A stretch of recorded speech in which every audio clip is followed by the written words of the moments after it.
नमस्कार दोस्तों, स्वागत है आपका हमारे YouTube channel S Vidyapati ji के में। फ्रेंड्स, आज के क्लास में हम जीएस से रिलेटेड बहुत ही महत्वपूर्ण प्रश्न लेकर के आए हैं, तो चलिए शुरू कर लेते हैं। आज का पहला प्रश्न है, मस्तिष्क संबंधी बीमारियों का निरूपण किसके द्वारा होता है? फ्रेंड्स, ईईजी के द्वारा, याद रखना है। मस्तिष्क संबंधी बीमारियों का निरूपण किसके द्वारा होता है? ईईजी के द्वारा। तो चलिए नेक्स्ट क्वेश्चन, शरीर में ऑक्सीजन की पूर्ति किसके माध्यम से होती है? लाल रक्त कोशिकाओं के माध्यम से होती है। तो चलिए नेक्स्ट, चेचक का टीका सर्वप्रथम किसने बनाया था? एडवर्ड जेनर ने, याद रखना फ्रेंड्स। चेचक का टीका सर्वप्रथम किसने बनाया था? एडवर्ड जेनर ने। एड्स का पूरा नाम क्या है friends? Acquired immunodeficiency syndrome. Acquired immunodeficiency syndrome. तो चलिए नेक्स्ट क्वेश्चन, पर्णहरित यानी क्लोरोफिल में उपस्थित मुख्य धातु क्या है फ्रेंड्स? मैग्नीशियम। पर्णहरित या क्लोरोफिल में मुख्य उपस्थित धातु क्या है फ्रेंड्स? मैग्नीशियम, याद रखना है। बर्ड फ्लू फैलाने वाला वायरस का नाम क्या है? H5N1। बर्ड फ्लू फैलाने वाला वायरस का क्या नाम है? H5N1। तो चलिए नेक्स्ट क्वेश्चन, वर्णांधता यानी कलर ब्लाइंडनेस किन रंगों के लिए होती है? लाल और हरा रंग के लिए। लाल और हरा रंग के लिए वर्णांधता किन रंगों के लिए होती है? लाल और हरा रंगों के लिए। तो चलिए नेक्स्ट क्वेश्चन, कौन सा विटामिन घाव भरने में सहायक होता है? Vitamin C. कौन सा विटामिन घाव भरने में सहायक होता है फ्रेंड्स? Vitamin C. तो चलिए नेक्स्ट क्वेश्चन, पौधों में ऊर्जा हस्तांतरण के लिए किस पोषक तत्व की उपस्थिति अनिवार्य होती है? फास्फोरस की। पौधों में ऊर्जा हस्तांतरण के लिए किस पोषक तत्व की उपस्थिति अनिवार्य होती है? फास्फोरस की। किस रंग के प्रकाश में पौधे में प्रकाश संश्लेषण सबसे अधिक होता है? लाल रंग के प्रकाश में, याद रखना फ्रेंड्स। किस रंग के प्रकाश में पौधे में प्रकाश संश्लेषण सबसे अधिक होती है? तो लाल रंग के प्रकाश में। चलिए नेक्स्ट क्वेश्चन, आँख के किस भाग के द्वारा आँख में प्रवेश करने वाले प्रकाश की मात्रा नियंत्रित होती है? आइरिस द्वारा। आँख के किस भाग के द्वारा आँख में प्रवेश करने वाले प्रकाश की मात्रा नियंत्रित होती है फ्रेंड्स? तो आइरिस के द्वारा। नेक्स्ट क्वेश्चन, लाल रक्त कण का जीवन काल कितने दिनों का होता है? 120 दिन। लाल रक्त कण का जीवन काल कितने दिनों का होता है फ्रेंड्स? 120 दिन। तो चलिए नेक्स्ट क्वेश्चन, शरीर का रक्त बैंक किसे कहा जाता है? प्लीहा यानी स्प्लीन को। शरीर का रक्त बैंक किसे कहा जाता है? स्प्लीन यानी प्लीहा को। मनुष्य के शरीर में पाया जाने वाला सबसे बड़ी ग्रंथि कौन सी है? यकृत यानी लीवर। मनुष्य के शरीर में सबसे बड़ा ग्रंथि कौन सा है? तो यकृत यानी लीवर। तो चलिए नेक्स्ट क्वेश्चन, किस ग्रंथि को मास्टर ग्रंथि कहते हैं फ्रेंड्स? पीयूष ग्रंथि। इसको पिट्यूटरी ग्रंथि भी कहते हैं और मास्टर ग्रंथि भी कहते हैं। ये मस्तिष्क में होता है। तो चलिए नेक्स्ट क्वेश्चन, टमाटर का रंग पकने पर लाल किस कारण से होता है? लाइकोपिन की उपस्थिति के कारण। टमाटर का रंग पकने पर लाल किस कारण से होता है? लाइकोपिन के कारण। तो चलिए नेक्स्ट क्वेश्चन, मानव शरीर की सबसे बड़ी मांसपेशी कौन सी होती है? कुल्हा की मांसपेशी। कुल्हा की मांसपेशी सबसे बड़ी मांसपेशी होती है मानव शरीर की। लाल रक्त कण रेड ब्लड कॉर्पल्स का निर्माण कहाँ होता है? अस्थि मज्जा यानी बोन मैरो में फ्रेंड्स, याद रखना है। लाल रक्त कण यानी आरबीसी का निर्माण कहाँ पर होता है? अस्थि मज्जा बोन मैरो में। तो चलिए नेक्स्ट क्वेश्चन,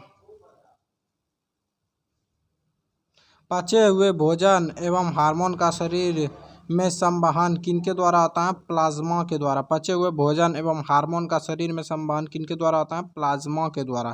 तो चलिए नेक्स्ट क्वेश्चन, माता और पिता में उपस्थित आरएच फैक्टर किस परिस्थिति में शिशु की गर्भावस्था अथवा जन्म के तुरंत बाद मृत्यु हो जाती है?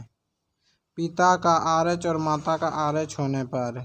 माता और पिता में उपस्थित आरएच फैक्टर किस उपस्थिति में शिशु की गर्भावस्था अथवा जन्म के तुरंत बाद मृत्यु हो जाती है? पिता का आरएच और माता का आरएच होने पर। तो चलिए नेक्स्ट क्वेश्चन,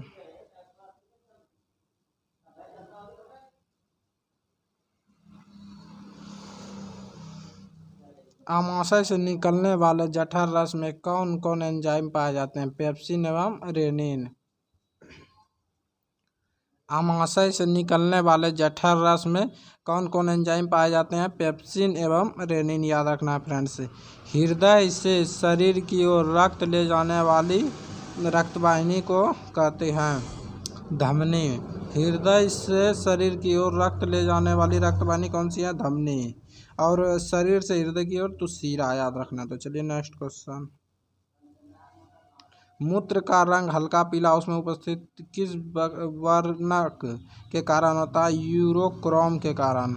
मूत्र का रंग हल्का पीला में उसमें उपस्थित किस वर्णक के कारण होता है? तो यूरोक्रोम के कारण। तो चलिए नेक्स्ट क्वेश्चन। वृक्क में बनने वाली पथरी में किसका जमाव होता है? कैल्शियम ऑक्जेलेट का। वृक्क यानी किडनी में जो पथरी बनता है वो किसका जमाव के कारण होता है? कैल्शियम ऑक्जेलेट का। चलिए नेक्स्ट क्वेश्चन। विटामिन सी का रासायनिक नाम क्या है? Ascorbic acid. विटामिन सी का रासायनिक नाम क्या है फ्रेंड्स? एस्कॉर्बिक एसिड, याद रखना है। कालाजार की बीमारी किस परजीवी के द्वारा होती है? लिस्मैनिया डोनावानी। लिस्मैनिया डोनावानी के कारण। तो चलिए नेक्स्ट क्वेश्चन। टिटनेस द्वारा प्रभावित शरीर का कौन सा अंग है? तंत्रिका तंत्र। टिटनेस द्वारा प्रभावित शरीर का कौन सा अंग है? तंत्रिका तंत्र। पेनिसिलिन नामक प्रतिजैविक पेनिसिलियम किससे प्राप्त किया जाता है? कवक से। पेनिसिलिन नामक प्रतिजैविक पेनिसिलियम किससे प्राप्त होता है? कवक से। तो चलिए नेक्स्ट क्वेश्चन। हृदय स्नायुओं को नियमित अंतराल से सिकुड़ने में कौन सा विद्युत यंत्र प्रतिस्थापित किया जाता है? पेस मेकर, याद रखना फ्रेंड्स। हृदय स्नायुओं को नियमित अंतराल से सिकुड़ने में कौन सा विद्युत यंत्र प्रतिस्थापित किया जाता है? Pacemaker. हृदय और फेफड़ों की आवाज़ सुनने के लिए डॉक्टर किस यंत्र का उपयोग करते हैं? स्टेथोस्कोप। स्टेथोस्कोप, याद रखना। तो चलिए नेक्स्ट क्वेश्चन। मानव शरीर में कुल अस्थियों की संख्या कितनी होती है? 206, याद रखना फ्रेंड्स। मानव शरीर में कुल अस्थियों की संख्या कितनी होती है? 206। और बच्चों के शरीर में शुरुआत में 300 अस्थि होती है फ्रेंड्स, याद रखना है। रक्त का पीएच मान कितना होता है? 7.4 फ्रेंड्स, याद रखना। 7.4 जो है रक्त का पीएच मान होता है। ये क्षारीय होता है। क्षारीय मृदा की कृषि योग्य बनाने हेतु खेतों में किसका प्रयोग किया जाता है? जिप्सम का। क्षारीय मृदा की कृषि योग्य बनाने हेतु खेतों में किसका प्रयोग किया जाता है? जिप्सम का। एल्केन का रासायनिक सूत्र क्या है? CnH2n+2, याद रखना है। एल्केन का रासायनिक सूत्र क्या है फ्रेंड्स? CnH2n+2, याद रखना। तो चलिए नेक्स्ट क्वेश्चन। क्रायोजेनिक ईंधन तापमान के किस सिद्धांत पर कार्य करता है? निम्न ताप। क्रायोजेनिक ईंधन तापमान के किस सिद्धांत पर कार्य करता है? निम्न ताप। अति चालकता किस स्थिति में होती है? प्रतिरोध शून्य रहने पर। अति चालकता किस स्थिति में होती है? प्रतिरोध शून्य रहने पर। चलिए नेक्स्ट क्वेश्चन।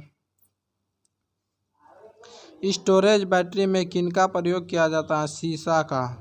स्टोरेज बैटरी में किनका प्रयोग किया जाता है फ्रेंड्स? शीशा का। नैनो टेक्नोलॉजी संबंधित होता है सूक्ष्मता से। नैनो टेक्नोलॉजी संबंधित होता है किससे फ्रेंड्स? सूक्ष्मता से, याद रखना। तो चलिए नेक्स्ट क्वेश्चन। किसी एक सुपर कंडक्टर का नाम बतावें। नीबोडियम। किसी एक सुपर कंडक्टर का नाम बतावें। नीबोडियम। लेकिन सबसे अच्छा सुपर कंडक्टर क्या होता है फ्रेंड्स? सिल्वर। अप्सरा परमाणु रिएक्टर में कौन सा तत्व ईंधन के रूप में प्रयोग किया जाता है? यूरेनियम। अप्सरा परमाणु रिएक्टर में कौन सा तत्व ईंधन के रूप में प्रयोग किया जाता है? यूरेनियम, याद रखना है। खाने वाला सोडा का रासायनिक नाम? Sodium bicarbonate. Sodium bicarbonate. खाने वाला सोडा का नाम क्या है फ्रेंड्स? सोडियम बाइकार्बोनेट, याद रखना है। बायोगैस का प्रमुख अवयव क्या है friends? Methane.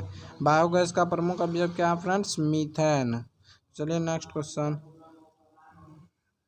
Plaster of Paris के विनिर्माण में किसका प्रयोग किया जाता है? जिप्सम का। प्लास्टर ऑफ पेरिस के विनिर्माण में किसका प्रयोग किया जाता है? जिप्सम का। अग्निशामक यंत्र में किसका प्रयोग किया जाता है? Baking soda. अग्निशामक यंत्र में किसका प्रयोग किया जाता है फ्रेंड्स? Baking soda. तो चलिए नेक्स्ट क्वेश्चन। कपड़ा धोने के साबुन किससे बनाया जाता है? कास्टिक सोडा प्लस वसा का। कपड़ा धोने के साबुन किससे बनाया जाता है? कास्टिक सोडा प्लस वसा। चीनी को साफ करने के लिए किनका प्रयोग किया जाता है? हड्डी चारकोल का। चीनी को साफ करने के लिए किनका प्रयोग किया जाता है? हड्डी चारकोल का, याद रखना। तो चलिए नेक्स्ट क्वेश्चन।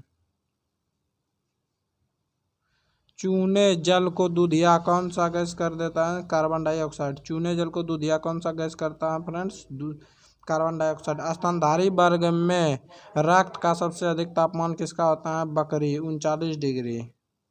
39 डिग्री याद रखना। स्तनधारी वर्ग के रक्त का सबसे अधिक तापमान किसका होता है? बकरी का दूध में, बकरी का रक्त में 39 डिग्री सेंटीग्रेड होता है। तो चलिए नेक्स्ट क्वेश्चन। कौन सा ऊतक शरीर के तापक्रम को नियंत्रित करता है? संयोजी ऊतक, कनेक्टिव टिश्यू, याद रखना। कौन सा ऊतक शरीर के तापक्रम को नियंत्रित करता है? संयोजी ऊतक, कनेक्टिंग टिश्यू, याद रखना है। तो फ्रेंड्स आज के लिए इतना। वीडियो अच्छा लगा तो वीडियो को लाइक करें, चैनल को सब्सक्राइब करें। मिलते हैं नेक्स्ट वीडियो में, तब तक के लिए जय हिंद।